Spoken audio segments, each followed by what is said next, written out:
How we doing, Cougar fans? Welcome back to another edition of Coaches Weekly. My name is Mateo, and today we are joined by the head men's volleyball coach, Coach Manos. How you doing today? Good. Happy to be here. We doing all right? Yes, sir. We are. So, you guys just recently started your guys' season this past week against Roanoke, Winterberg, and Theo. Did not get the results you guys wanted, obviously, but what were some of the things that stood out to you with your team throughout that weekend? So we wanted to challenge them early in terms of the scheduling, the movement, and all the welcoming events essentially, because we have a large group of underclassmen on our team. So as far as traveling 5.5+ hours through the snow, a time change, playing 3 matches and 13 sets within a 24-hour window, and playing 3 teams that we felt on paper would probably stack up in terms of the top tier of our conference here. So although the results were not what we wanted, the process was a learning curve, and I think we did a good job adapting as far as taking care of our bodies, making sure we're taking a specific approach to everything we do, and really diving into the pool as far as our freshmen getting a lot of time, a lot of reps, and making sure they can get acclimated to the college game really quickly. Okay, so bouncing off of that, you speak on your freshmen. You do mention that it is you have a lot of underclassmen, a young team as well. What do you kind of see with them in terms of the physicality, the mentality of, is it a sped up game for them? What kind of difference do you see, especially coming from a high school game to the collegiate game? What have you really seen with them specifically? Yeah, they did a really good job as a unit, whether it's our freshmen or just our entire core team, of just really improving in the fall. So it was a really positive experience as far as getting their skill set to a higher point, their physicality, all of them in terms of their vertical, their arm speed, their quickness.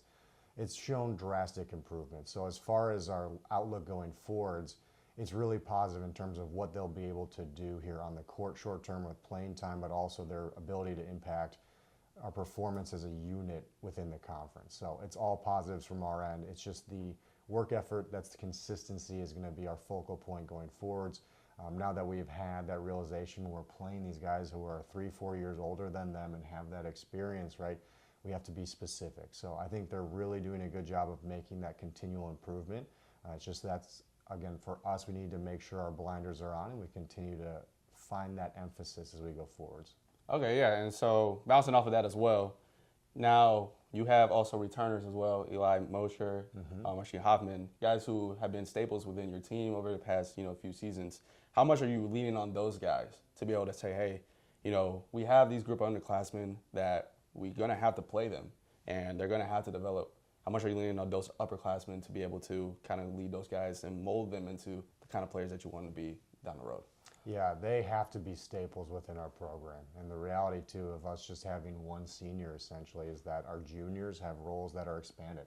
So whether it's on the court or off the court, they're taking on leadership roles. They're being mentors to our underclassmen, and they're doing a good job of just setting themselves up for success individually as well. But if you talk about our 2 juniors, Van and Eli, I mean, they need to be staples for us. And their consistency, their anticipation, their ability to know the game, they have that internally, but being able to share that insight and being able to really broaden that horizon in terms of their on-court presence.